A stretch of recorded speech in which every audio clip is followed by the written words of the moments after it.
এলিজান, হুম। আমি থাকতে তোর কিছু হতে দিব না।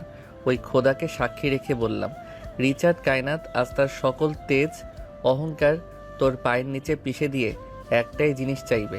দিবে? আপনি এভাবে কেন বলছেন? বলো দিবে? বলুন। আমি হারিয়ে গেলেও তুমি অন্য কারোর হবে না। এসব কেন বলছেন আপনি? জান, কথা দাও। হুম। আমি এলিজাবেথ, ইমরা, এরিন, রিচার্ড কায়নাত ছাড়া দ্বিতীয় কোনো পুরুষের ঠাঁই দিব না এই জীবনে। আমি এলিজাবেথ, ইমরা, এরিন আমার স্বামী রিচার্ড কায়নাত ছাড়া দ্বিতীয় কোনো পুরুষের ঠাঁই দিব না এই জীবনে। আমি রিচার্ড কায়নাত, আমার স্ত্রী এলিজাবেথ, ইমরা, এরিন ছাড়া দ্বিতীয় কোনো নারীর দিকে ফিরেও তাকাবো না। মৃত্যুর ঘণ্টা যখন কানের পাশে ধ্বনিত হবে সেই শেষ মুহূর্তেও আমার দৃষ্টি থাকবে কেবল আমার স্ত্রীর মুখের উপর। আমার স্বামী যদি মৃত্যু নিয়ে আসে তবে সে মৃত্যুর সাক্ষাৎ যেন সর্বপ্রথম আমার সঙ্গে হয়। আমার স্বামী যদি মৃত্যু নিয়ে আসে তবে সে মৃত্যুর সাক্ষাৎ যেন সর্বপ্রথম আমার সঙ্গে হয়। আমার স্বামীর বুক লক্ষ্য করে ধেয়ে আসা সমস্ত বন্দুকের ঝাঁজ যেন পথ বদলে আমার বুকে পড়ে। আমার স্বামীর হাতে রক্ত ঝরার আগে সেই হাত আমার হাতে ছোঁয়া পাক।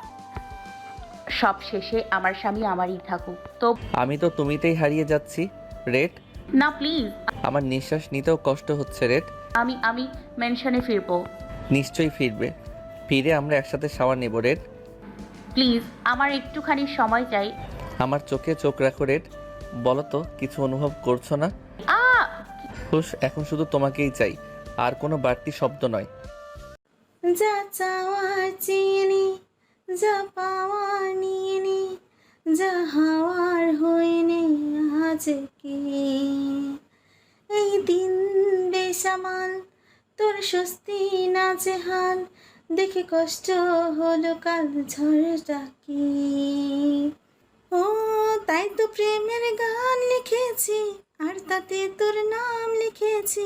মাঝরাতে বদনাম হয়েছে মন, যেই না চোখের ইচ্ছে হলো তোর পাড়াতেই থাকতে গেল, ডাক নামে তোর ডাকতে গেল মন। কি করি এমন অসুখে জমেছে মরণ এ বুকে।